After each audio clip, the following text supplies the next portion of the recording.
하나님 말씀입니다. 누가복음 2장 1절에서 14절 말씀 교독하겠습니다.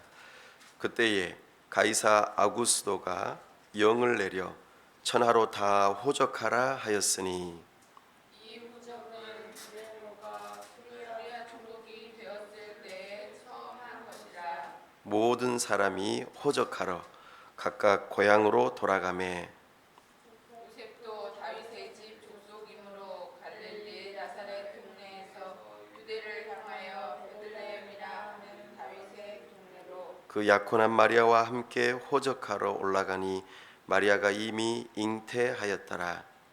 거기 있을 그때에 해산할 날이 차서 첫 아들을 낳아 강보로 사서 구유에 누였으니 이는 여관에 있을 곳이 없음이러라. 그 지역의 목자들이 밤에 밖에서 자기 양떼를 지키더니 주의 사자가 곁에 서고 주의 영광이 그들을 두루 비추매 크게 무서워하는지라.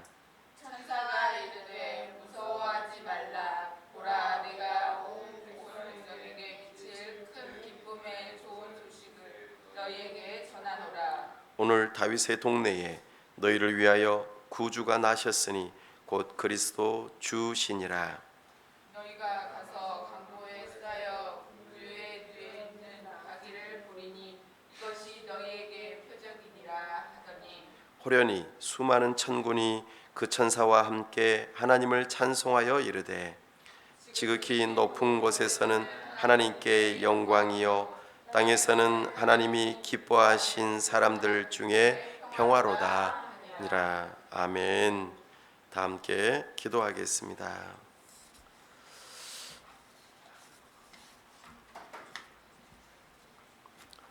하나님 아버지, 은혜와 사랑을 감사합니다. 복되고 거룩한 주일 하나님 앞에 나아왔습니다. 이 시간 우리와 함께하여 주옵소서. 말씀하여 주시고 영광 가운데 임재하여 주옵소서. 우리가 하나님을 만남으로 큰 기쁨과 즐거움과 그리고 평안함을 누릴 수 있도록 은혜를 주시기를 사모합니다. 하나님 아버지, 주님의 몸된 교회를 세우시고 이곳에 복음을 전하게 하시니 감사합니다. 하나님의 백성들이 함께 모여 교회를 이루고 그 교회를 통하여 하나님의 나라를 이루어가는 은혜가 있도록 우리에게 역사하여 주옵소서. 우리의 앞길을 선하게 인도하시고 하나님께서 함께하여 주시옵소서. 특별히 세우신 위정자들에게 하나님께서 지혜와 하나님을 경외하는 마음을 주시고 주어진 권세를 따라 균형 있게 이 땅을 잘 다스릴 수 있는 은혜를 허락하여 주시옵소서. 하나님 아버지, 선교사님들을 붙들어 주시고 성령으로 충만케 하시며 참으로 저들의 사역 위에 우리 주님의 은혜가 있도록 도와주시옵소서. 영육간에 병들고 아파 있는 심령들에게 회복의 은혜가 있도록 은혜를 더하여 주시옵소서. 이 시간 홀로 영광 받으시기를 원하옵고 우리 주 예수 그리스도 이름으로 기도하옵나이다. 아멘. 오늘은 복음의 능력 10번째 시간으로 권력 우상을 이김이라는 제목으로 주의 말씀을 선포합니다. 성경에는 왕의 이야기가 가득합니다. 창세기부터 시작해서 요한계시록까지 왕의 이야기가 계속해서 나옵니다. 제일 처음 나오는 왕은 누구일까요? 아담입니다. 아담과 하와. 하나님께서 아담과 하와를 지으실 때에 무슨 형상으로 지었죠? 하나님의 형상으로 지었습니다.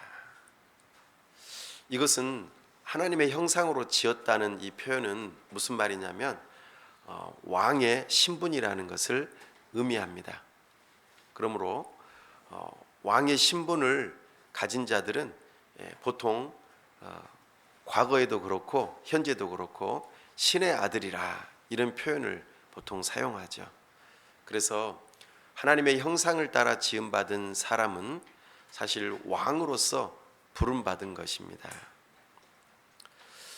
왕은 어떤 역할을 하죠? 보통 다스리는 역할을 합니다. 그래서 아담은 그에 걸맞게 모든 피조물에 이름을 지어주고 또 다스리는 일들을 합니다. 모든 사물의 특성을 이해하고 그에 합당하게 어떻게 잘 돌봐주어야 할지 그와 같은 것들을 생각하고 일하는 것, 이거는 지혜가 있어야만 가능하죠. 하나님께서는 하나님의 형상으로 지으시고 왕의 직분을 주신 다음에 그 왕의 역할을 할 수 있도록 능력까지 부여하셨습니다. 그 일의 중요한 특징 가운데 또 하나가 돌본다, 이런 의미도 담겨 있습니다. 이것은 왕으로서 해야 할 중요한 일이라는 것이지요. 이렇게 하나님께서는 사람에게 왕으로서의 권위를 주시고 그에 합당한 능력을 허락하셨죠. 이것을 권력이라고 이야기합니다. 그런데 이 왕의 놀라운 특권을 가졌음에도 불구하고 아담과 하와는 거기에서 만족하지 못합니다. 자기 자신의 자리를 잘 이해해야 되는데 그러지 못하고 왕의 자리를 넘어서는 하나님의 자리에까지 올라가고 싶어하는 마음이 생겼어요. 뱀의 유혹에 의해 이것이 넘어갔습니다만 궁극적으로는 왕 이상으로 하나님으로부터 위임받아 그 권력을 가지고 온 세상을 다스릴 수 있는 능력까지 있음에도 불구하고 하나님의 자리에 올라가려고 하는, 자기 자신의 위치를 벗어나 그만 타락하고, 타락했다는 말은 굴러 떨어졌다는 말입니다.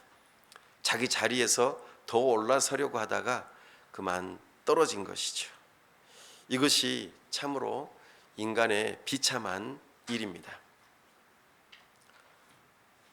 하나님의 통제와 하나님의 다스림을 벗어나서 내가 스스로 모든 것을 다스려 보려는 권력의 그 정점을 가지려는 이 마음이 결국에는 사람을 타락하게 하였고, 그로 인하여 이 사람 마음 안에 찾아온 것이 한 가지가 있는데 바로 두려움입니다. 두려움이 사람 마음 깊은 곳에 있어 자기 자신이 높은 자리로 올라가 이 두려움을 극복하려는 마음이 있다는 것입니다. 참으로 좋은 것을 놓쳐버리는 안타까운 일입니다. 그 사례들은 이제 그 뒤로 나오는 모든 상황 속에서 자기 자신이 리더가 되고 왕이 되는 그런 속에서 최고의 권력을 누리려고 하는 그 모습 속에서 타락한 모습들을 많이 보여줍니다. 좀 더 예를 들어보면 창세기에 니므롯이라고 하는 아주 걸출한 사냥꾼이 나옵니다. 하나님 앞에서의 사냥꾼인 니므롯은 엄청난 강력한 리더십을 가지고 사람들을 불러 모으는 일을 합니다. 그래서 뭘 했을까요? 사람들이 흩어지는 것을 막고 모이기에 힘쓰게 한 다음에 탑을 쌓게 합니다. 그리고 그 탑을 중심으로 도시를 건설하고 고대 바벨론의 도시를 만들면서 그곳에서 사람들이 흩어지는 것을 면하고 높은 곳에 올라가서 하나님과 견주려는 그런 교만함을 보여줍니다. 이것이 결국에는 어떤 일로 나타납니까? 바벨탑 공사 중단, 그리고 사람들의 언어가 흩어지면서 의사소통이 되지 않고 결국에는 다툼이 일어나고 역사가 일어나지 않으면서 사람들이 각기 민족과 언어별로 흩어지는 역사가 일어났습니다. 원래 이것이 하나님의 의도였었는데 니므롯을 중심으로 사람들이 그렇게 고대 바벨론에서 그런 일들을 행하였다는 것이죠. 이것이 점점 더 발전되어집니다. 그래서 각각의 나라와 경계선들이 세워지고 또 각 나라마다 권력을 잡은 왕들이 생겨나는 일들이 있었습니다. 그렇게 시간이 흘러 구약에서 유명한 이스라엘의 왕, 일대 왕, 사울 왕이 있습니다. 이 사울 왕은 굉장히 키가 컸습니다.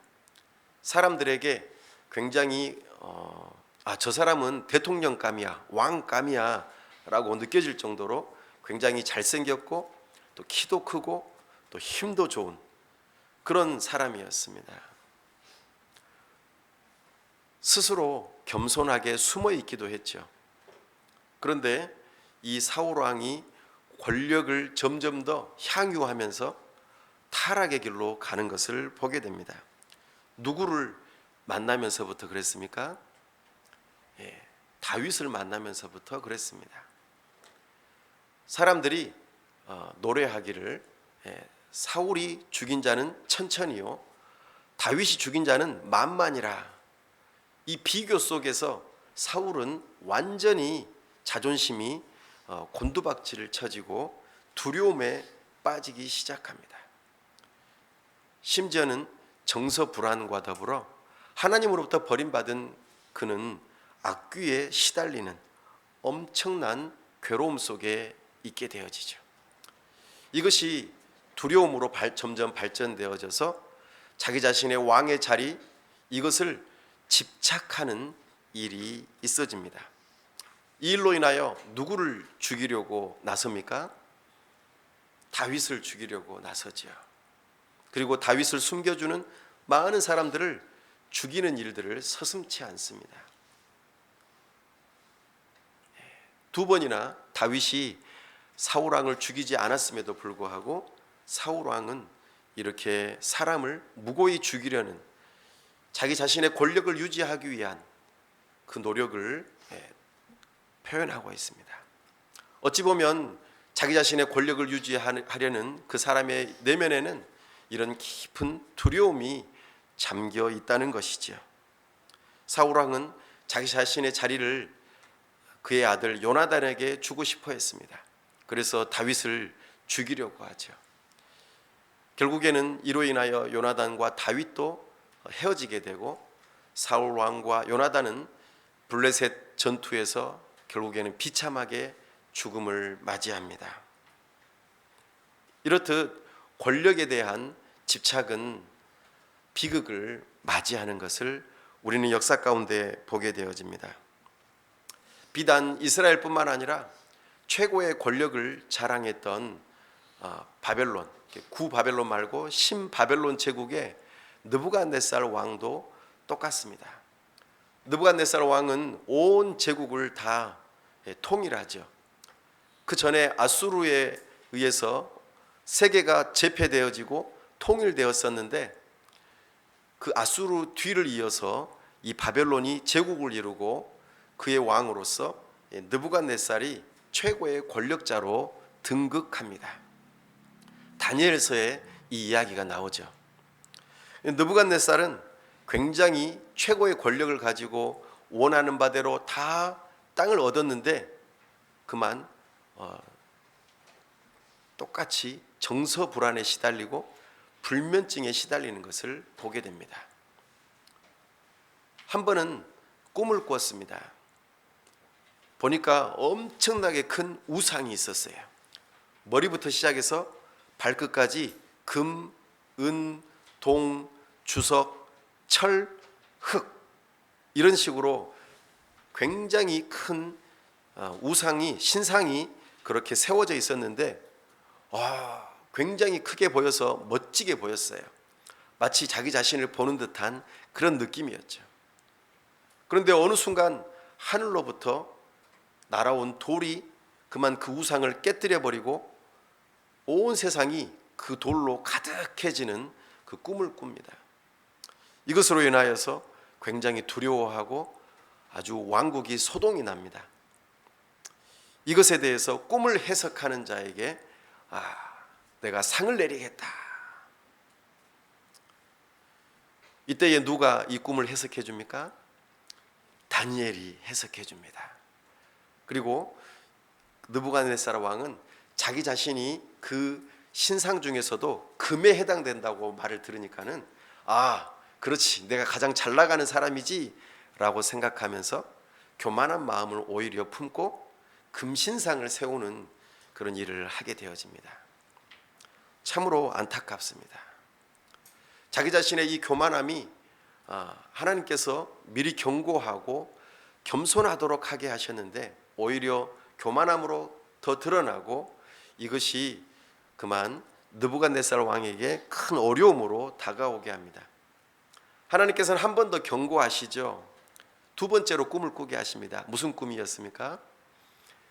큰 나무가 있는데 거기에 모든 인류의 모든 그 지구상에 있는 생물들이 거기서 다 깃들여 사는데 어느 날 갑자기 그 나무가 배임을 당한 거예요. 쓰러진 거죠. 그리고 그루터기만 남은 거예요. 이 꿈에 대해서 또 느부갓네살 왕은 고민합니다. 다니엘이 그 꿈 이야기를 듣고는 깜짝 놀라죠. 왜냐하면 느부갓네살 왕에게 이 일이 닥칠 거라는 것을 알았기 때문입니다. 그 일이 있고 난 다음에 별 일이 없었는데 어느 순간 이 느부갓네살 왕이 궁궐을 다니다가 갑자기 모든 전경을 바라보면서 교만한 생각이 든 거예요. 내가 이 정도는 되지 라고 말이죠. 그때에 하나님께서 느부갓네살 왕의 총명을 빼앗아 갑니다. 그리고 느부갓네살 왕이 사람이 아니라 짐승으로 변하죠. 그리고 일정한 기간 동안 이슬을 맞으면서 왕궁에서 쫓겨나 마치 정신병이 난 사람처럼 그렇게 들로 산으로 돌아다니며 왕으로서가 아니라 짐승처럼 살아가는 일이 있고 마는 것이죠. 이처럼 온 제국을 천하의 손으로 얻은 느부갓네살 왕도 권력 그 높은 자리에 올라갔지만 결국에는 그 권력을 빼앗기기 두려워하는 이 두려움 속에 결국에는 이렇게 짐승으로 전락하는 모습을 보여주고 있습니다.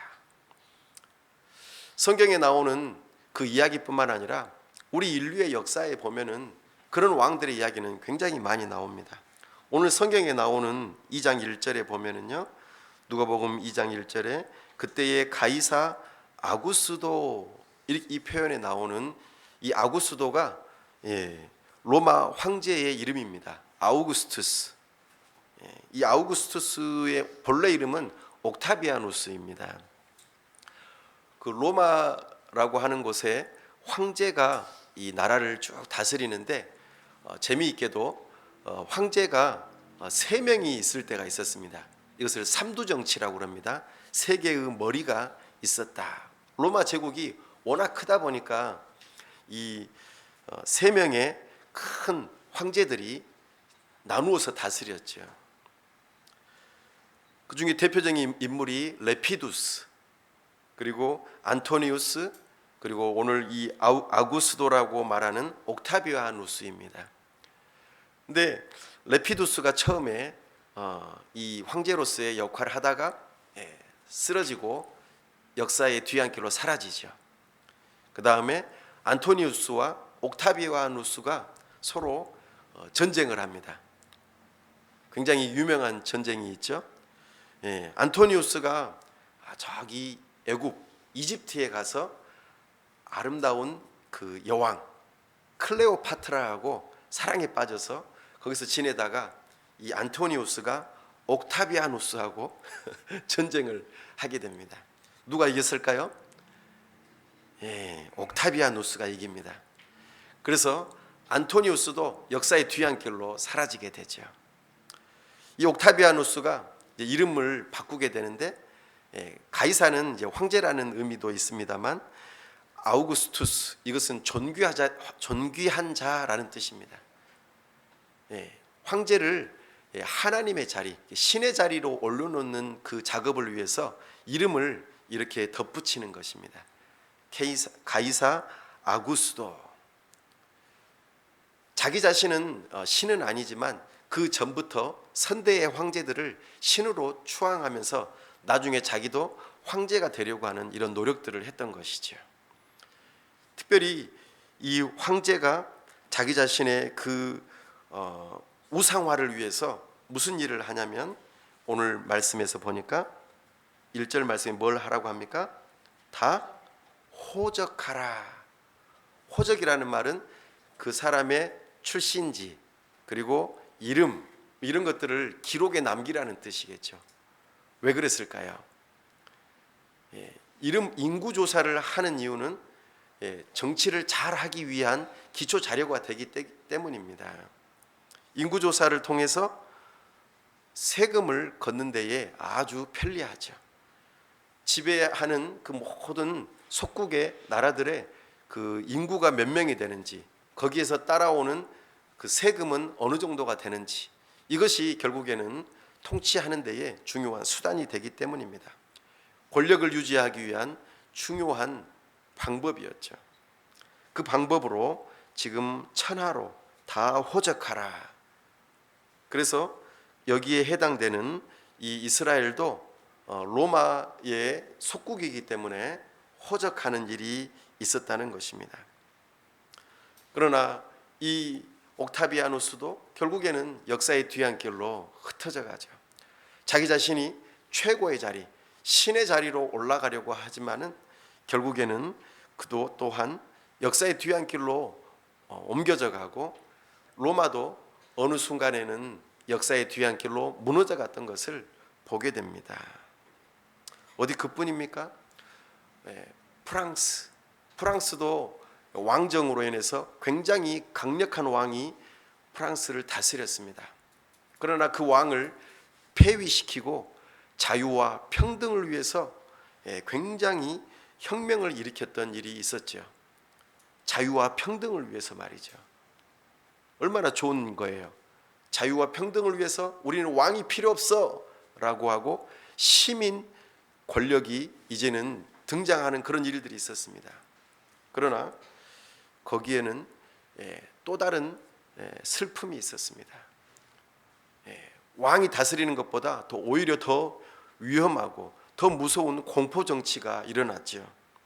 그래서 폭력과 불의가 가득하였고, 결국에는 재판도 없이 단두대에, 그러니까 형장의 이슬로 사라지는 사람들이 얼마나 많았는지 모릅니다.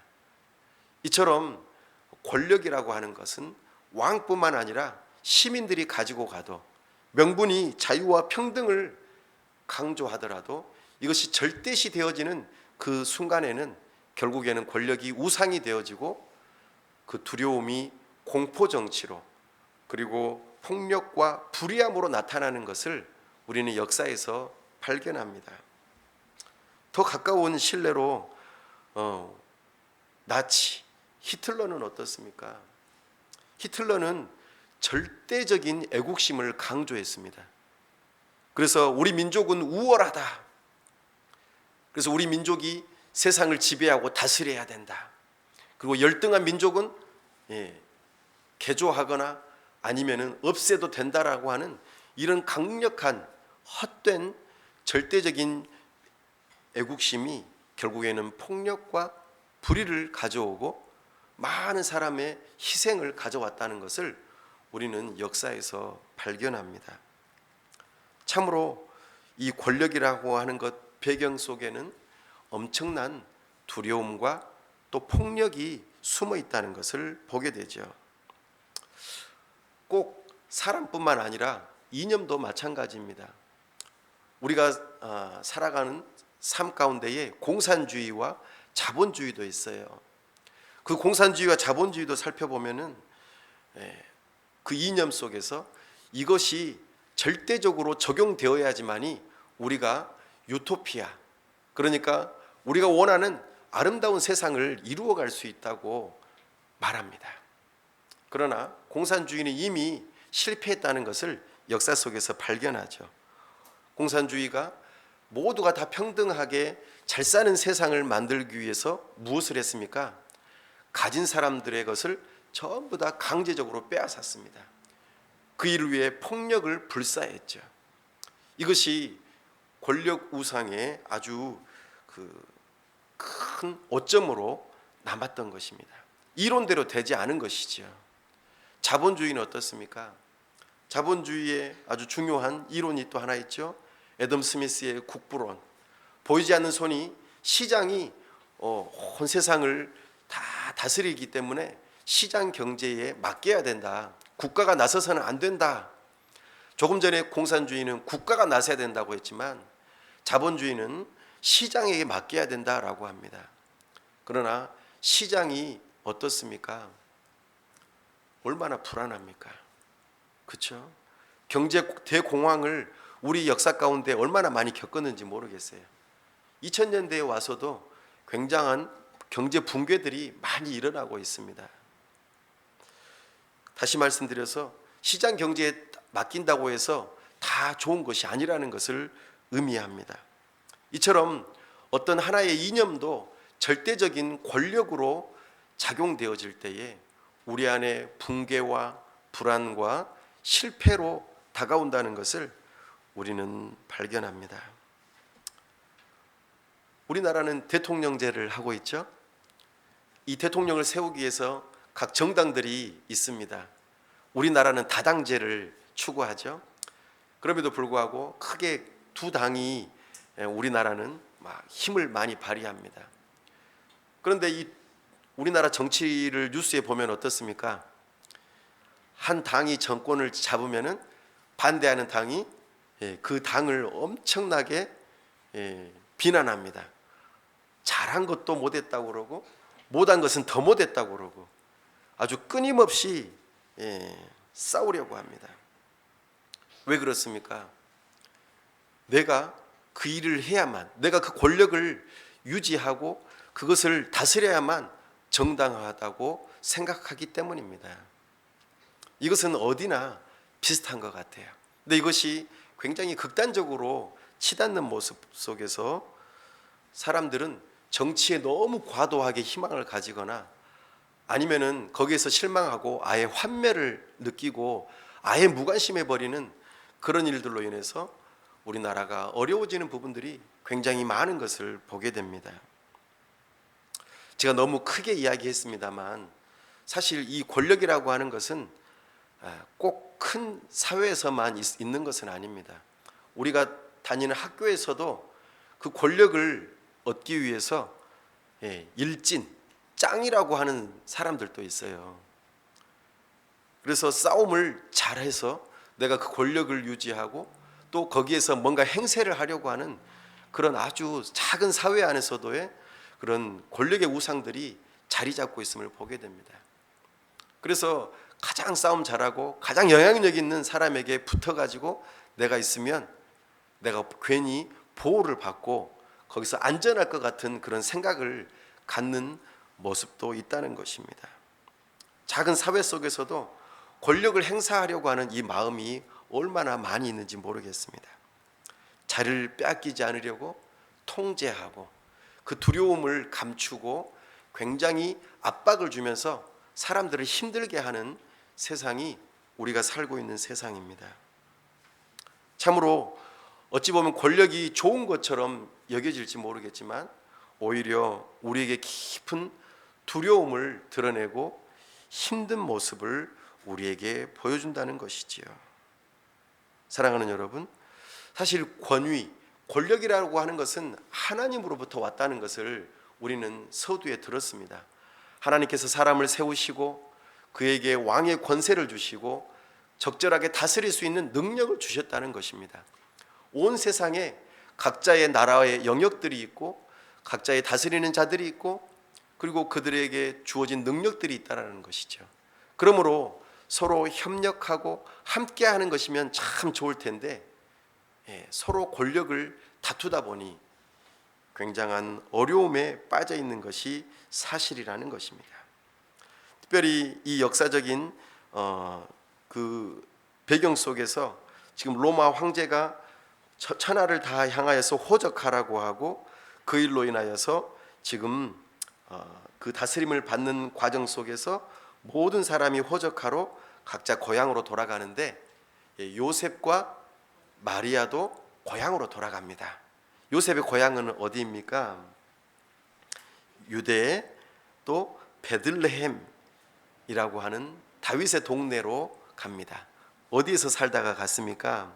갈릴리 나사렛이라고 하는 동네에서 살다가 간 것이지요.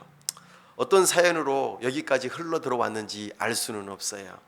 그러나 왕족이었음에도 불구하고 이제 나라가 망하고 그 뒤로 왕족이었던 사람들이 다 흩어지고 그냥 세상 속에서 그냥 살았던 것이죠. 그러나 자기 자신의 정체성을 알고 있었기에 이 호적하는 일로 베들레헴에 가게 되어집니다. 그때 마리아는 이미 잉태했습니다. 그리고 해산날 날이 차서 첫 아들을 낳았는데 어디에서 낳았습니까? 정확한 위치는 알 수 없지만 구유에 누워져 있었다. 이걸 봤을 때는 동물들이 사는 그 축사에 있었다라고 유추해 볼 수 있겠습니다. 왜 그랬다고 했습니까? 여관에 있을 곳이 없음이라라. 호적하기 위해서 많은 사람들이 왔고 또 그로 인하여서 거할 곳이 마땅치 않았던 것으로 보여집니다. 여기에 누가 태어났습니까? 예수님 태어난 것은 보통 우리가 12월 달에 성탄절로 해서 많이 이야기합니다만 우리가 여름에 또 성탄절 이야기를 하네요. 여름에 크리스마스. 네, 예수님께서 연약한 아기의 모습으로 이 땅에 태어난 것을 우리에게 보여주고 있습니다. 예수님께서 아기의 모습으로 오셨어요. 예수님은 누구시죠? 하나님이십니다. 하나님의 아들이시죠. 하나님의 아들이 연약한 아기의 모습으로 왔다는 것을 생각해 보십시오.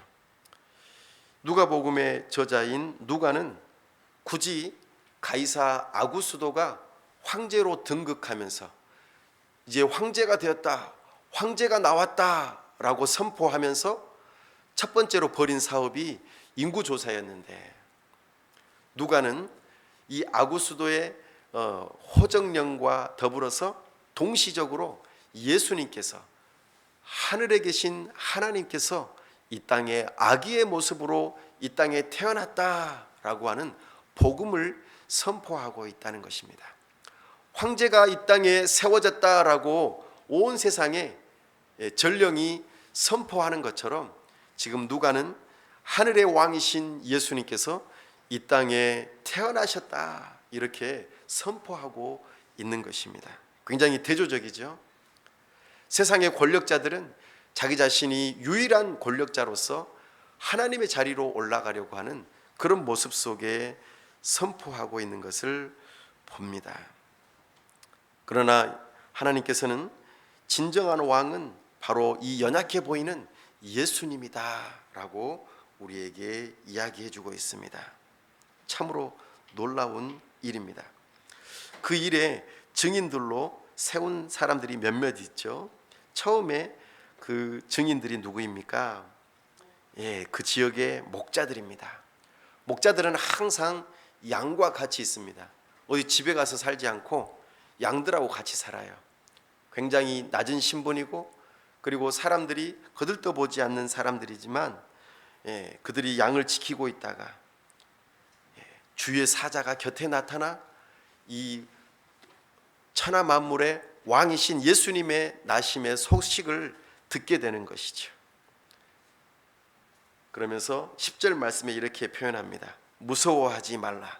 보라, 내가 온 백성에게 미칠 큰 기쁨의 좋은 소식을 너희에게 전하노라. 왕이 났다는 것이죠. 오늘 다윗의 동네에 너희를 위하여 구주가 나셨으니 곧 그리스도 주시니라. 아멘. 참으로 왕으로 부름받아 실패한 아담에게 하나님께서는 창세기 3장 15절에 너의 몸을 통하여서 나게 될 여자의 후손이 나오게 될 것이다. 그 여자의 후손은 장차 왕으로 태어나게 될 것이다 라고 했는데 바로 그분이 예수님이라는 것입니다. 다윗의 계보를 따라서 구주로서 그리스도로서 주로서 태어났음을 이야기합니다. 로마 시대 당시에 주라고 하는 이 표현, 퀴리오스라고 하는 표현은 오직 황제에게만 주어지는 호칭이었습니다. 그런데 누가는 참으로 완곡하게도 또 이 아구스도와 대조적으로 주 퀴리오스가 아구스도가 아니라 예수님이라고 지금 표현하고 있는 것입니다. 근데 이 주가 누구라고요?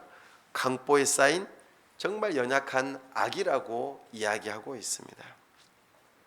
참으로 이것이 표적이요 진정한 하나님이신 것을 나타내 보이도록 목자들에게 이야기해 주신 것입니다.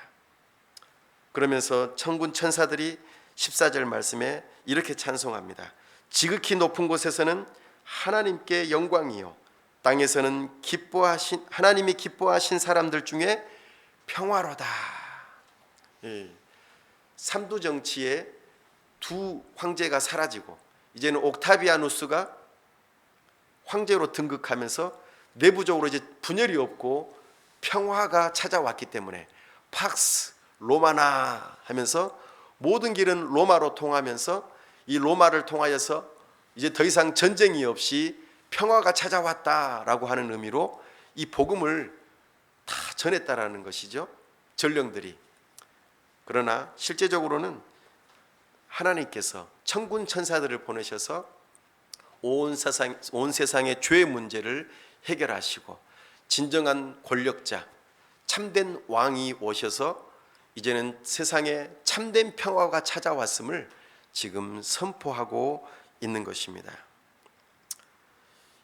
세상의 모든 권력은 하나님으로부터 옵니다. 그런데 사람들은 이 권력, 이 하나님으로부터 오는 권력을 인정하지 않으려고 하기 때문에 문제가 발생한다라는 것입니다.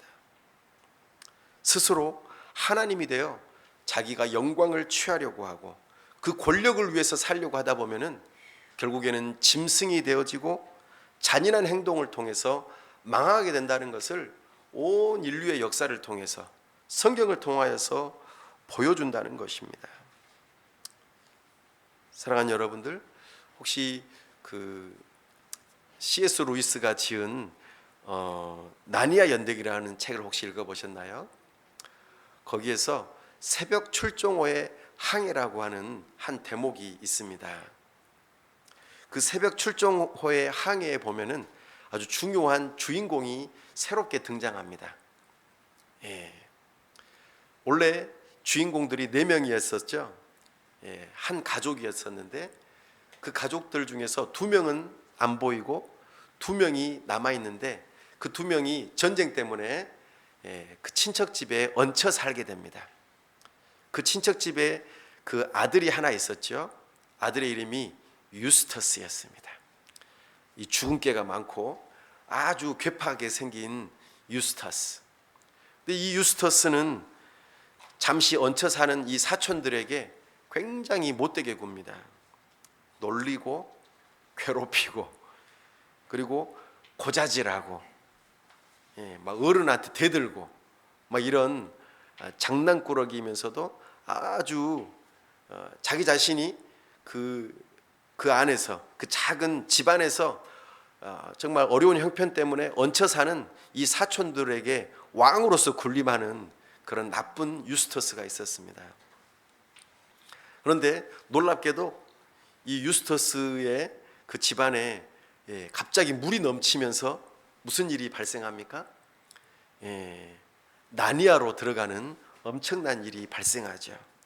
거기에서 새벽 출정호를 타고 이제 여행을 떠나는 것이 그 새벽 출정호의 항해라고 하는 한 대목에 나타나죠. 근데 여기에서 여러 가지 모험을 즐기다가 이 유스터스가 용의 계곡에서 엄청난 보물들을 발견합니다. 그리고 이 유스터스가 한 일이 무엇입니까? 용의 보물을 훔치는 일을 합니다. 그리고 특별히 용의 보물 중에서 이 팔찌, 보석으로 된 팔찌를 자기 팔에 끼다가 결국에는 뭐가 됩니까? 용이 돼버리고 맙니다. 용의 보물을 탐하다가 결국에는 용이 돼버리는 엄청난 경험을 하게 됩니다. 유스터스는 보석에 눈이 멀었고 엄청난 권력을 원했던 그런 욕심장이었는데 진정 용이 되고 난 다음에는 어떻게 되고 맙니까? 이 유스터스는 오히려 불안에 떱니다. 그리고 함께 여행을 하는 그 사람들로부터 멀어지게 되니까 외롭고 두려운 마음이 들었어요. 자기 자신의 이 추악한 모습에 벌벌 떨고 우는 모습으로 굉장히 힘들어합니다. 그러다가 이 유스터스가 이 용에서 벗어나 본래 모습을 찾을 수 있는 그 길이 무엇이 있었습니까? 갑자기 아슬란이 나타납니다. 나니아 나라에서 아슬란은 누구였습니까? 사자였죠. 사자가 유스터스에게 이렇게 말합니다. 너의 그 발톱으로 너 자신의 그 비닐을 뜯어내 벗기라고 합니다. 유스터스는 자기 자신의 발톱으로 그 아주 두꺼운 비닐을 벗겨내려고 하는데 벗겨집니까? 안 벗겨져요. 그리고 굉장히 두려워하고 못합니다. 그때에 아슬란의 발톱으로 그의 껍질을 벗겨냅니다. 유스터스는 자기 심장이 찢어지는 것과 같은 고통을 느끼지만 어떻게 되죠? 용의 비늘을 벗고 본래의 모습으로 돌아옵니다. 그렇습니다. 아슬란을 만난 이 유스터스는 용의 비늘을 벗게 되어집니다. 스스로는 힘들었지만 아슬란을 만난 뒤로 용의 그 혐오스러운 모습이 벗겨지고 본래의 모습을 찾을 수 있었던 것이죠. 사랑하는 여러분, 아담과 하와는 왕의 직분을 받고 또 그 능력을 가지고 온 세상을 다스릴 수 있었지만 결국에는 타락하여 자기 자신의 벌거벗은 모습으로 그렇게 추악한 모습을 드러내고 말았습니다. 그러나 하나님께서 찾아오셔서 그에게 가죽옷을 입히시고 그의 벌거벗은 모습을 되찾아 주시고 또한 사람으로서의 그 모습을 되찾아 주는 일들을 하게 되죠.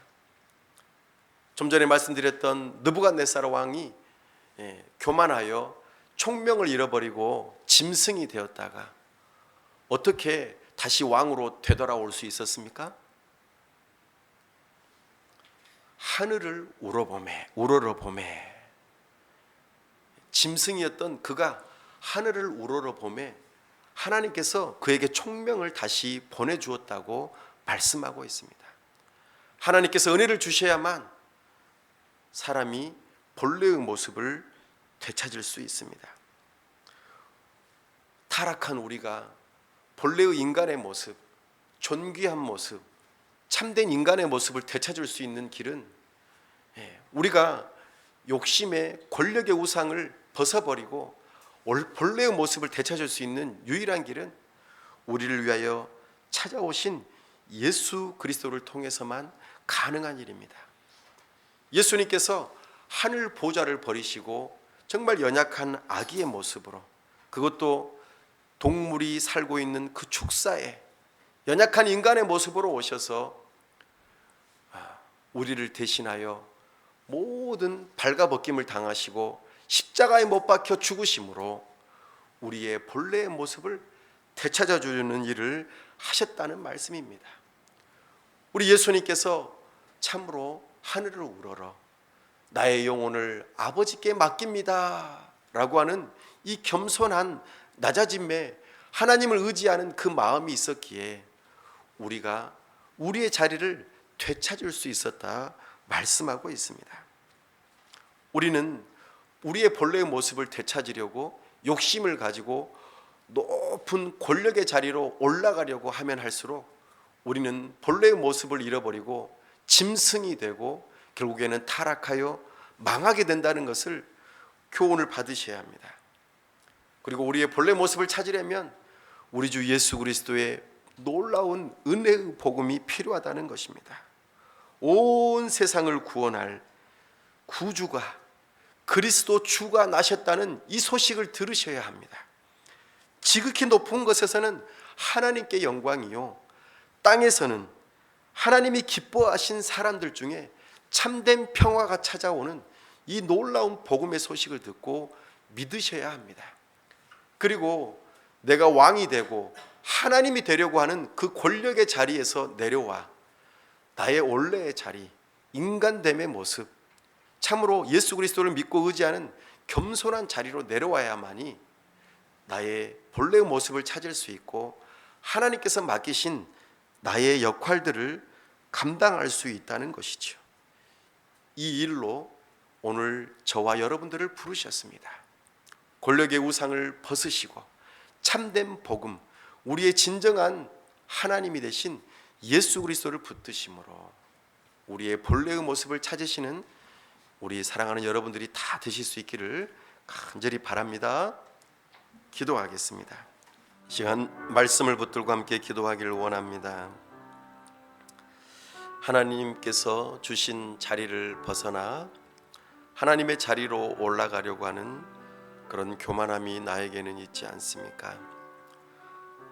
세상의 여러 가지 권력을 탐하고 그 권력을 의지하여 살아가려고 하지 않습니까? 참으로 진정한 권위, 권력은 하나님께로부터 옴을 기억하며 겸손하게 우리 주 예수 그리스도를 붙들고 믿는 믿음으로 살아갈 때 하나님께서 나를 높여주실 때에 하나님께서 나를 세우셨다는 그 믿음을 가지고 겸손하게 우리의 자리를 지키며 그 일을 위하여 최선을 다하되 과하게 욕심을 내지 아니하고 있는 동안 최선을 다하며 그 자리를 통하여 하나님의 영광을 드러내고 참으로 주님의 이름을 높여드리며 다른 사람을 섬기는 그 자리가 될 수 있도록 그 일에 우리가 쓰임받게 해달라고 이 시간 다 함께 기도하겠습니다. 아버지 하나님, 이 시간 주님의 말씀을 듣습니다. 우리는 마음에는 욕심과 두려움이 있어 권력을 찾으려고 하고 권력을 얻으려고 하고 그 권력을 유지하려고 하며 그 권력을 행사함으로 다른 사람들에게 해코지하고 다른 사람들을 무너뜨리고 다른 사람들을 넘어지게 하려는 그런 탐욕과 참으로 안타까운 교만한 마음들이 있음을 고백합니다. 주여, 모든 권력과 권위는 하나님께로부터 오는 것임을 인정하며 내 자신의 자리를 지키고 참으로 우리에게 주어진 자리를 올바르게 생각하고 되찾을 수 있는 유일한 길, 우리 주 예수 그리스도를 붙들고 의지하며 참된 왕이신 예수 그리스도 앞에 겸손하게 나아가는 자들 되게 하여 주옵소서. 참으로 우리의 본래의 자리를 되찾을 수 있는 생명의 자리를 되찾을 수 있는 그 길, 왕같은 제사장의 길을 되찾을 수 있는 길이 오직 예수 그리스도뿐임을 기억하고 예수님을 나의 구주, 나의 하나님으로 믿을 수 있도록 은혜를 허락하여 주시고 나에게 주어진 여러 가지 권력과 권위의 자리를 소중하게 여기며 하나님께서 주셨다는 생각을 가지고 그 일에 대하여 최선을 다하게 하여 주시되 욕심을 내지 않게 도와주시고 주어진 시간 동안 최선을 다하여 주님의 이름을 높여드리고 다른 사람을 섬기며 또한 우리에게 주어진 시간이 끝났을 때에는 겸손하게 내려와 또 다른 모습으로 최선을 다하여 살아가는 겸손한 삶이 될 수 있도록 은혜 베풀어 주옵소서. 탐욕으로 인하여 절대적인 권력을 추구하지 않도록 도와주시고 참으로 겸손하게 낮아지신 예수 그리스도를 닮은 우리의 인생이 될 수 있도록 도와주시옵소서. 우리의 마음과 생각을 지켜주시고 은혜 주시기를 간절히 바라올 때 우리 주 예수 그리스도 이름으로 기도하옵나이다. 아멘.